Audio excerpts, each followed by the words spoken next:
ایک ڈاکومنٹ یہ میرے دائیں ہاتھ پر، یہ آپ دیکھ سکتے ہیں کہ ایک بھاری بھرکم ڈاکومنٹ ہے، مگر میں آپ کی مشکل آسان کر دوں کہ اسی بھاری بھرکم ڈاکومنٹ کے نیچے پاکستان کی معیشت دفن ہے۔ یہاں پر تو خواب ہیں جس کے آگے تعبیر کا خانہ خالی ہے، مگر یہ رپورٹ کارڈ ہے اس حکومت کا، اور یہ رپورٹ کارڈ انہوں نے خود اپنے ہاتھوں سے قوم کے سامنے رکھا ہے۔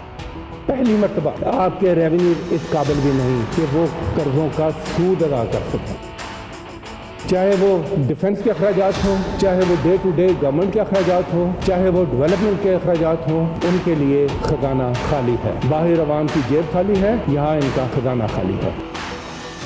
آج میرے سامنے اس ٹیبل پر دو قسم کے ڈاکومنٹ ہیں۔ ایک ڈاکومنٹ یہ میرے دائیں ہاتھ پر، یہ آپ دیکھ سکتے ہیں کہ ایک بھاری بھرکم ڈاکومنٹ ہے، مگر میں آپ کی مشکل آسان کر دوں کہ اسی بھاری بھرکم ڈاکومنٹ کے نیچے پاکستان کی معیشت دفن ہے۔ اسی بھاری بھرکم ڈاکومنٹ کے اندر صرف الفاظ کا گورکھ دھندا ہے اور اعداد و شمار کی ہیرا پھیری ہے۔ جناب چیئرمین، اور جنہوں نے یہ ڈاکومنٹ پیش کیا انہوں نے ایک اور بھی ڈاکومنٹ پیش کیا تھا جس کو کہتے ہیں اکنامک سروے آف پاکستان۔ یہاں پر تو خواب ہیں جس کے آگے تعبیر کا خانہ خالی ہے، مگر یہ رپورٹ کارڈ ہے اس حکومت کا۔ یہ رپورٹ کارڈ ہے اس حکومت کی ایک سال کی پرفارمنس کا، اور یہ رپورٹ کارڈ انہوں نے خود اپنے ہاتھوں سے قوم کے سامنے رکھا ہے۔ جناب چیئرمین، میں اپنی طرف سے کسی چیز کا اضافہ نہیں کروں گا، میں اس رپورٹ کارڈ سے نتیجہ بھی پڑھ کے سنا دیتا ہوں اور پرفارمنس بھی پڑھ کے سنا دیتا ہوں۔ جناب چیئرمین، یہ رپورٹ کارڈ بتاتا ہے کہ 13 جماعتوں پر مشتمل سو کال تجربہ کار حکومت اس امتحان میں بری طرح فیل ہوئی ہے، ہر مضمون میں فیل ہوئی ہے، ہر سیکٹر میں ناکام ہوئی ہے۔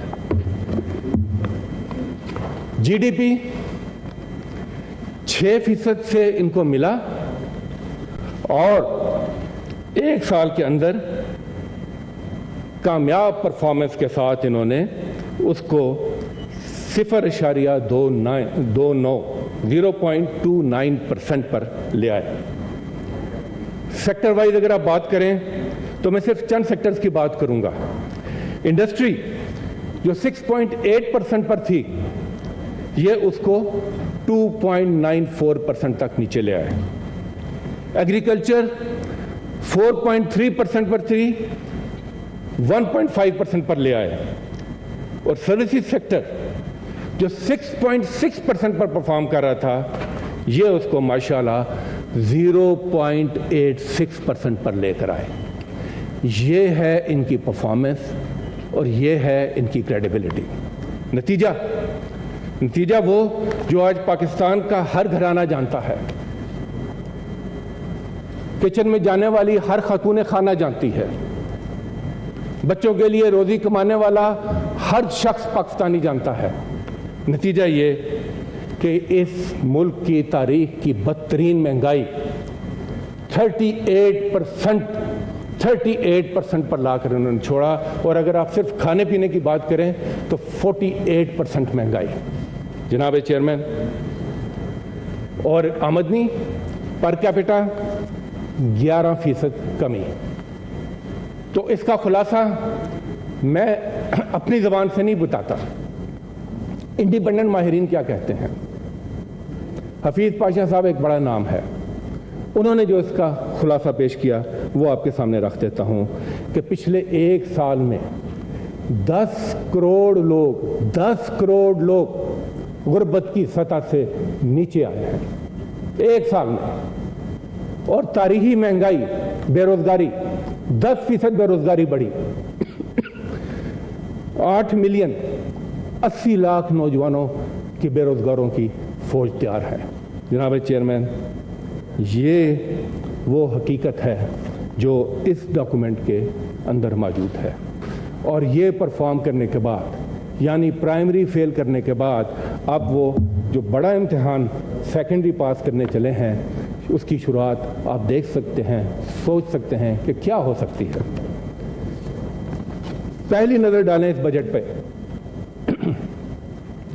تو ایک اور ریکارڈ آپ کو ملے گا کہ پاکستان کی تاریخ میں پہلی مرتبہ آپ کے ریونیو اس قابل بھی نہیں کہ وہ قرضوں کا سود ادا کر سکیں. قرضوں کا سود بھی اس ریونیو سے ادا نہیں ہو پا رہا پوری طرح سے.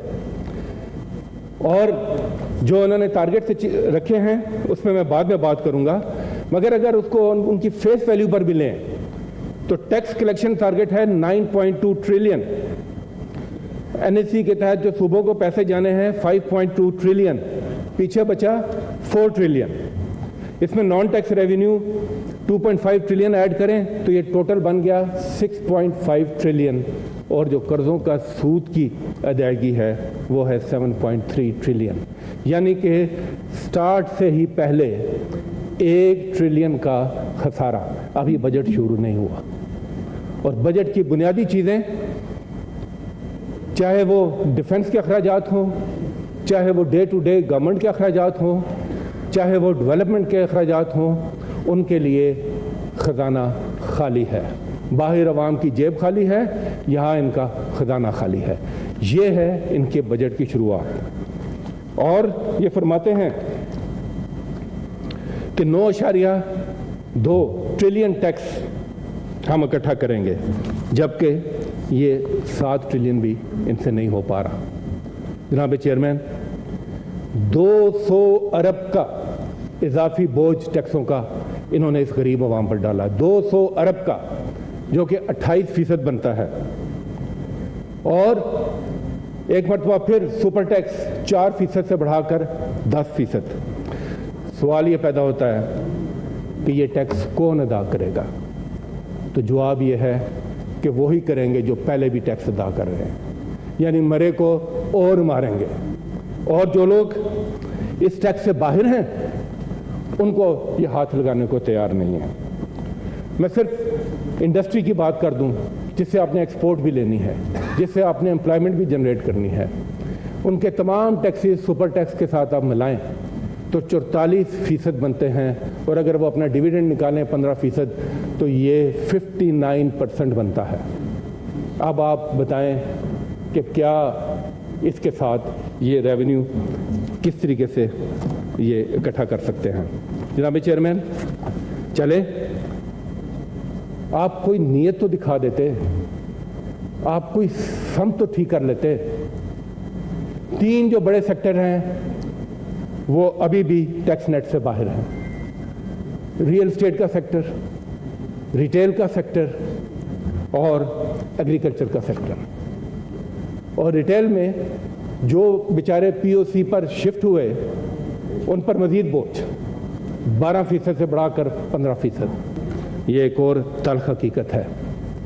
وہ تلخ حقیقت یہ ہے کہ تاریخی طور پر اس ملک کے اوپر ایک حکمران اشرافیہ قابض ہے. 1% ایلیٹ ہے جو کہ ہمیشہ حکومت میں رہتا ہے. وہ نہ صرف حکومت میں ہوتا ہے, وہ بزنس ہاؤسز میں بھی ہوتا ہے, وہ بیوروکریسی میں بھی ہوتا ہے, وہ تمام طاقتور سیکٹرز میں ہوتا ہے. اور ان کا ایک اپنا نیٹ ورک ہے, ان کے ایک اپنے مفاد ہیں, اور ان مفادات کے اندر عوام کہیں پر کسی ایکویشن میں نظر نہیں آتے. اور جب ایلیٹ کیپچر ہوتا ہے چیئرمین صاحب تو وہی ہوتا ہے جو اس ملک کے ساتھ ہوتا ہے کہ تمام پالیسیز,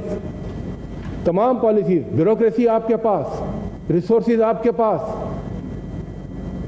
پولیٹیکل طاقت آپ کے پاس, قانون سازی کرنے کا اختیار آپ کے پاس, مگر آپ کیا کرتے ہیں کہ اس کی سمت یہ رکھتے ہیں کہ آپ کا یہ جو دائمی قبضہ ہے اقتدار پر یہ قائم رہے, اور جو ویلتھ ہے, نیشنل ویلتھ, وہ چینلائز ہو کر اسی 1% ایلیٹ کے پاس رہے.